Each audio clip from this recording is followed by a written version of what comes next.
Hi there, it's Dr. Gimmler here. I'm in front of my window enjoying the beautiful snow. I'm in my warm, cozy sweater, feeling particularly well rested and happy. So I thought it would be a good time to talk about my experience with sleep deprivation. So the time in my life when I was the most tired is when I was working and I had an infant who hadn't been sleeping well for about 6 months.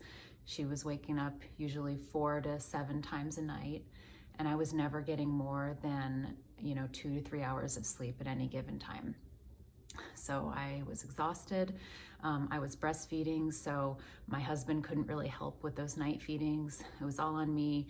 I was truly sleep deprived, and it was for many, many months at a time.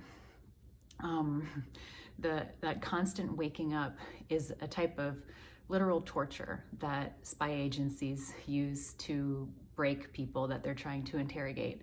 And I was definitely on the verge of breaking. I'm honestly not even sure how I was able to get to work and do my job that whole time. Honestly, like on the way to work, I would have fantasies about crashing my car. Not because I wanted to die, I wasn't suicidal. I just would envision being able to be in the hospital for a month or two and just sleep and sleep for as much as I wanted, and just catch up on sleep.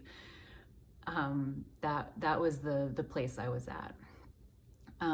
We know that sleep deprivation has a lot of negative side effects, especially with emotion. It tends to lead to a negative mood, an increase in anxiety and depression, and a lack of empathy. And I definitely had all of those things, especially the decreased empathy.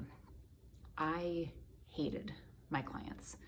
I felt like they were rude and disrespectful and entitled. Even the nice ones, I felt like they were needy and annoying. My boss would say things like, you have to give people a break. You never know what's going on with them. Usually when people are acting really rude, it's because they have something going on personally. And while I understood that logically, I had no desire to give anyone a break. I despised my clients because I had no empathy for them. That led me to feel like I didn't belong in veterinary medicine, and I started saving up money so that I could quit my job. Eventually I got help, and I hired a sleep consultant for babies, so I was able to finally get my baby to sleep through the night. And I mean, that was like a miracle. It basically saved my life.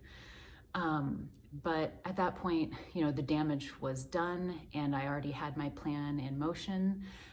So when COVID happened, a few different circumstances kind of converged that made it the right time for me to quit my job and stay at home and take care of my kids.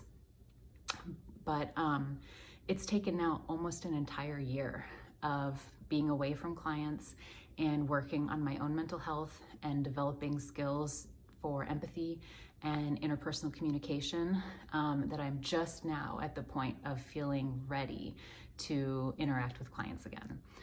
And I don't want you guys to get to that point. I don't want you to have that breaking point where you feel like you have to leave veterinary medicine. So I want to try to help you turn things around before you get to the point of having a crisis. So that's why I hope you'll listen to my next video, which will be about how to get a good night's sleep and sleep hygiene. Thanks.